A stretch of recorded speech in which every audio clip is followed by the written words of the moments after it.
please don't dob me in, but these are design secrets that I don't think I've ever shared before, and I don't think any other designer is sharing these, because the things I'm going to share with you today are things that designers do that just make our designs look incredible. Because we're not some magical human beings. We just used cool design things to make our designs look pro, and I want to share them with you so that you can make your designs look pro as well, even if you're just DIYing your graphics in Canva. And make sure you hang around to the end, because I'm going to share with you one design mistake that you might be making that is an instant tell that you are just DIYing your graphics and how to fix it. So let's dive on in.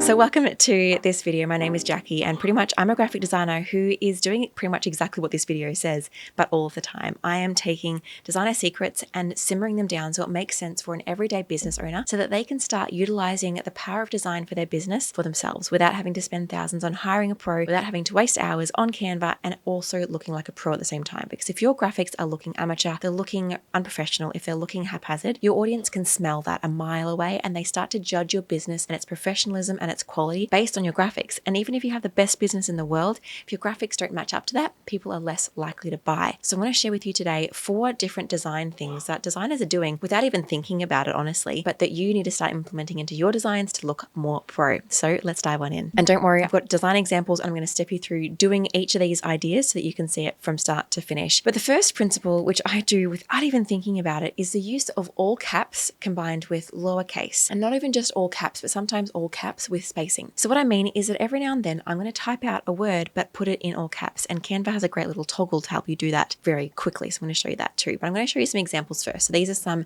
designs I have found on Pinterest, and I want to share them with you because I did not have to search very far to find these, and I want you to start to see the design things that people are doing. So firstly, we have text, and then we have actually all of this is all caps, but this protection here in particular is all caps, but it's got a little bit of spacing in between each of those letters, and that's what kind of brings this together. This one here, for another example, it's got some normal text, some quite large lowercase and sentence case text, or even title case text, with, again, small uppercase text underneath. That's really that is such a classic combo, honestly. If you're ever feeling stuck with a design, do this combo with your text. A big key to making this work is having contrast in sizing. So large text versus small text, large text versus small text, large text versus small text, large text versus small text. It is a common pattern that make designs look really pro without having to do much work. And oftentimes that small text is an all caps text. So you can see again here, these ones here, you'll see have them in buttons. That's a really great way to do it. If you've got a button that's looking a bit boring, put your text in uppercase. Another example here, it's got uppercase paired with uppercase again, but it's got that sizing contrast, which is what really makes it work. And again, this one here, we've got another sentence case or title case paired with uppercase in the button. And again, this one here, sentence case, and then lowercase here. And this one here I really love because it's got the spacing in between the letters too, which is such a classic design trend to do too. I often do it in this case where it's got more of a quote and it's got maybe the author's name in lowercase.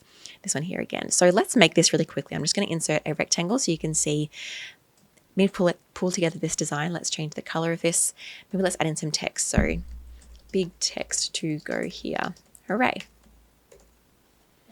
Then I'm going to put this over 2 lines. Make this text absolutely ginormous. And something I'm also going to do is make the line spacing of this a little bit tighter, you can see here, just to bring it closer together. Not so it's overlapping, but just so it feels more like one point. Bring that in there. And then I'm going to add in a new text box. I'm doing this really quickly, by the way, by pressing T on my keyboard, and that just instantly inserts a text box. All right, smaller all caps text here. Now there's something else I'm going to do here. I'm going to change it from being bold. Contrasting bold to thin text is also a great combo that designers are doing all of the time. Bold and thin again. It's not doing it here. Bold and thin, bold and thin. Yeah, it's a really great one. So I'm going to actually make this one on bold, and I'm going to make it all caps. You don't have to type this out in all caps. You can choose to do this later by just toggling this uppercase button here. Click, and that instantly makes it all caps. But I still need to make it smaller, okay? Much smaller, around there. We want to center it underneath. And then if you want to add a little bit more pizzazz, go to this advanced settings button while your text is selected and choose this letter spacing just to bring it out a little bit. You don't have to do like this far, but bringing it out a little bit just creates a much more open and airy feel. All right, that's all that took. And this looks incredible. If I was to add some more buzz to it, I could make this like some really punchy kind of text here, some smaller text here. I might even keep that in a lighter color. I might even just make that kind of like a nice kind of gray, make that even a little bit smaller again. and you have a really punchy design that's literally just 2 lines of text. And one thing to note is I don't want you doing this for full sentences. This amount of text here is probably the max you want to do this for. Like, don't make a whole paragraph in all caps unless you're making like a design statement. We want to keep things readable, and all caps text is inherently harder to read. So we do want to make sure we're limiting how many words we're doing it for. So for me, I probably wouldn't even do that unless I was really necessary. Usually I would limit it at 3 or 4 words or even 5 words, and that's about it. And again, it wouldn't be my main text. It's not going to be the key hierarchical point or the key attention grabbing point, not the hook, because then it gets too tricky to read. So just for some smaller, less important text to create visual interest. So enjoy that little hack. Now, this image here brings me across to my next tip. So let's follow the line, see where it goes. Can you see what all these have in common? I wonder if you can tell. It's shadows. They probably have some other things in common, but what I'm going to share with you today is shadows. This is a design tool that me and my team are doing all the time, and I'm like, I really need to stop gatekeeping this one. You can see this design here. It would look fine without this shadow, but it's got a little shadow here, right? This one here, little shadow. This one here, little shadow. This one here, little shadow, little shadow. This one here, it's got a shadow behind the mock-up, and this one here has a shadow behind this box. I can't tell you how much adding a subtle, the key being subtle, shadow to your boxes and your designs creates a lot of depth and interest in the design. Now, something that I don't like about this one here, the shadow is just a little bit too strong. It's kind of almost being a part of the design. If you can consciously see your shadow and it starts to overpower the design, it's likely too strong of a shadow and you need to change and lower the opacity. This one here works okay because it's got this black here and the black here. So the black in the design is actually getting balanced out. We've got black up the top and now there's brings in the black down the bottom. So that's kind of okay, but it wouldn't work in all designs. Like if this was a really light background with no other black, this would look really quite out of place. And so shadows like this one here that are really quite soft and this one here that are really quite soft, it brings so much depth to the design. And so if you find your graphic is feeling a little flat and you've got some boxes in your design, add a bit of a shadow to that. So let's look at how to do that now. I'm going to add in a new design for us, a new little square. In fact, I'm going to just copy and paste this one over here because we've started a great design over here. Let's build on it. So say I wanted to add a little box underneath this. So maybe I wanted to put this into a little button shape. I'm going to hit R on my keyboard and that's going to insert me a box. I'm going to resize that by clicking and dragging on my circular handles. Maybe we'll make that into that same color. I can keep it just like that. That's fine. Now, if I wanted to add a shadow to this, all I'm going to do is go over to Elements, type in here shadow. Now, there's a few different options that you can use at this point. One option is to use this kind of cutout shadow. So if I zoom out, you can see this in full. This kind of shadow is designed to put under a rectangular or a square based bottom. So I can just sit this at the bottom here, maybe make it the same width, and that's already looking really fab. The thing I want to do here, especially because it's on a light background, is change the opacity though. It's feeling a bit too strong. It's kind of taking away. I shouldn't be noticing the shadow. It should just be adding depth where I don't even notice it as a viewer. So I'm going to click on this shadow, go to the transparency tool right here and make this a lot lower, even around 33% there. Again, you're not seeing it, but it adds that depth. Like if I was to remove it, you can tell. See the difference when I'm just going back and forward there? Yeah, it's quite interesting, just a little bit of depth that adds. Now, so there's options like that one, or you can even just grab a more of a circular shadow like this one, make it smaller and add it to being behind your design. Or you can even crop it. You can crop it by clicking on that rectangular handle and going like so. Or you can send it to being behind the graphic itself, like so. So it's just sitting behind there. Or if you wanted to make the design feel like it's floating, you can actually use that shadow. But if you brought it down here and made this a little bit smaller and maybe lowered the opacity a little bit, then it actually gives the effect that this box is floating just by adding a shadow. It's so, so clever. If you want to create a shadow for different shapes, you've got a ton of options here. You've got circular shadows. You've got shadows like if you had like a phone mock-up here, you can add this shadow to being behind it. It's got little leaf shadows, which I personally adore. Rectangular shadows and so many options there, and you can always search it. Plus you've got ones like this that have a little bit of curve to them. So you can see this one it's darker over here and darker down here. If I was to add this to this design here, make the transparency lower, it gives a kind of like the paper is a little bit kind of curved, or the edges are kind of folding up a little bit, even though this is still the same rectangle. Because I've added a different shape shadow, it has that effect. And that's exactly what this one here has done. It feels like that these edges are peeling up a little bit, even though it's a straight rectangle. It's just because that shadow is giving that effect. Say I wanted to add in a photo of myself really briefly, and say I cut out the background, for example, I can actually add a shadow to an image as well. So I can go to Edit, shadows, and you can do this with elements as well. And you can either add an outline, but the biggest one I'm going to focus on here is a drop shadow. If I add a drop shadow here, you can see it's added a little shadow to me. Now, a big thing to do is to edit this. So I want you to blur it more, so make it more of a blurry shadow. You can see how it's, if I zoom in a little bit, you can see how it's making that shadow more blurry rather than feeling quite harsh. So bring up the blur. You might choose to change the distance. I don't mind where that is, but it's just kind of bringing you further or closer to the shadow. And then lower the intensity. That's the opacity. So just making it a little bit more subtle so it's not in your face, but it's there. Unless obviously the design style you're doing is in your face, and by all means go for that. But you can just see how that kind of creates some depth to the design.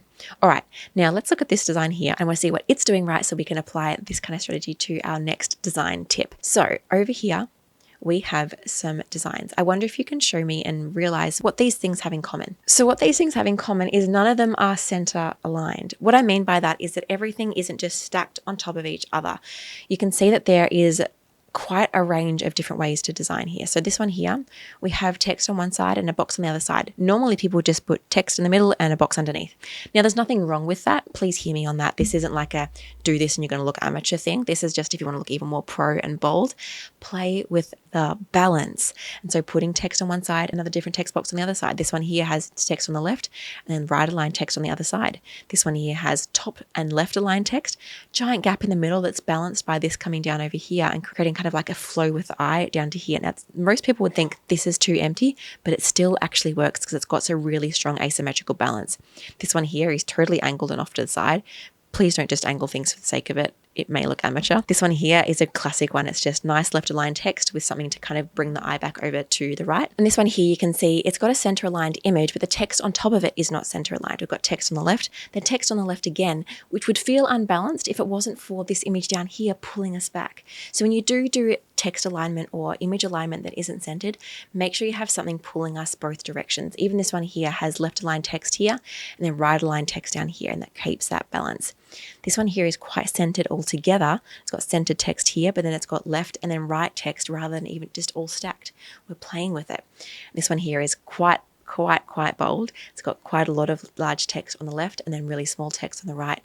But it's kind of feeling more balanced because we've got a darker block here. If this was a white block, it would feel unbalanced because the darkness is actually pulling our weight over here, even though we've got a lot of weight of text on this side. I'm not going to go into it hugely, but in essence, play with the alignment a little bit. Don't be afraid to tweak some of the balance. It creates a lot more interest and it helps to kind of stop the scroll a little bit too. But I want to warn you, this one does feel hard, this is one of a more advanced feature, so feel free just to keep that center alignment and play with this down the track. But I guess I'm just saying, don't just think I need to do center, because it's not necessarily the case. And pro tip number 4 is actually somewhere in all of these designs. And I'm going to step you through one of those principles. And it is the concept of layering. And so layering is this concept of putting things on top of one another. And so it can be as simple as this one here, where we've got a box underneath with some text on top and a couple of little elements on top of that.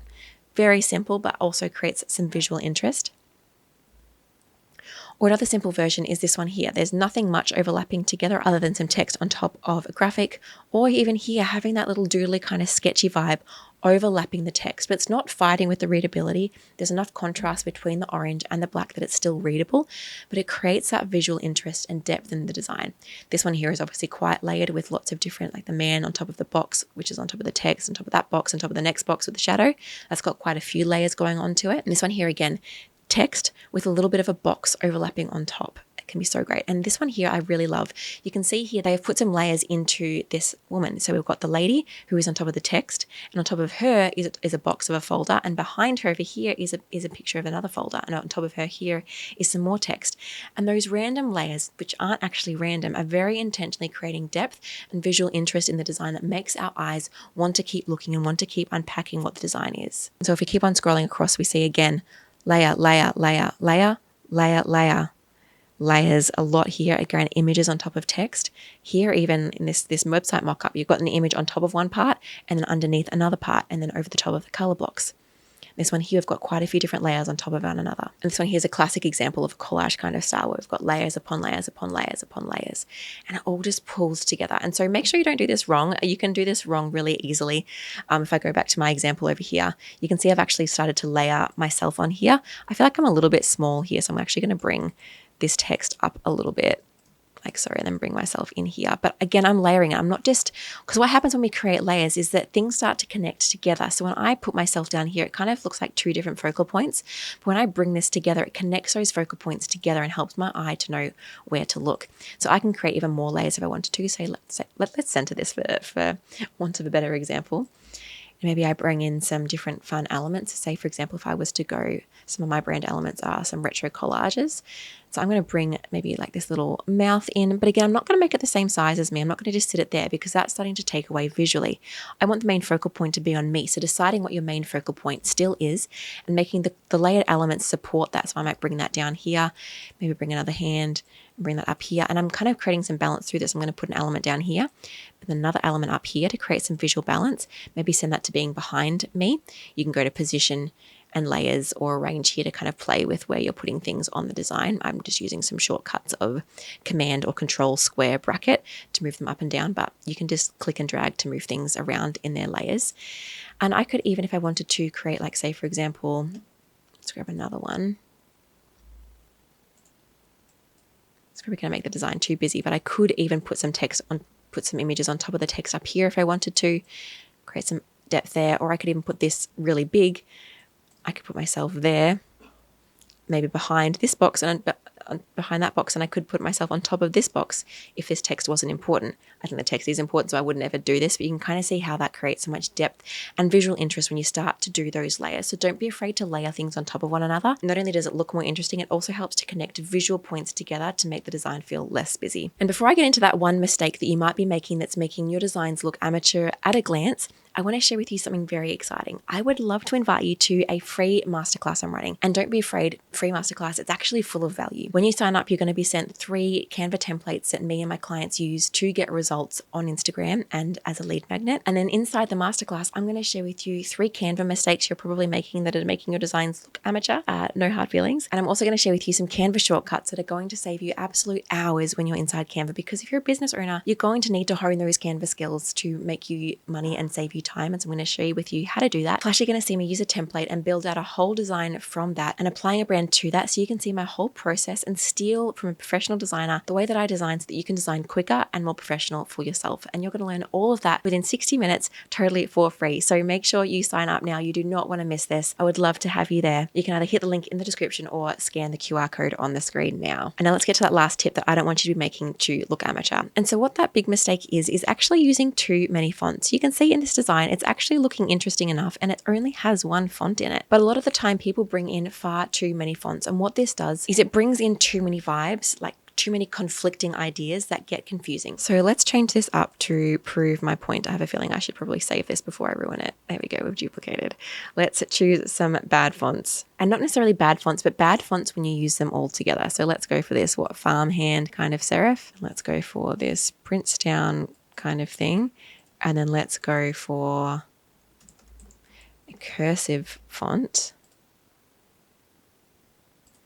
And can you see here, let's make the box a bit bigger so we're giving it some full value, but can you see here how much more unprofessional this design looks than this? Not only are the fonts less readable, which is another problem you want to make sure that you're avoiding, but also because this font and this font and this font, they've all got a big personality. They're all trying to say something. They're all trying to communicate, I'm this and I'm that and I feel like this. If your brand is trying to say too many things, it's going to confuse your audience. It's going to look unprofessional. And so I want you to pick max 2 to 3 fonts. I have a full video dedicated to choosing brand fonts, so make sure you check that out. And otherwise, I hope to see you at that Design Tools Masterclass, because it is going to be such a game changer for your business. So thanks for joining me. Make sure you hit subscribe if you've loved this video and like if you want to see more videos like this. So I'll see you next week. Bye.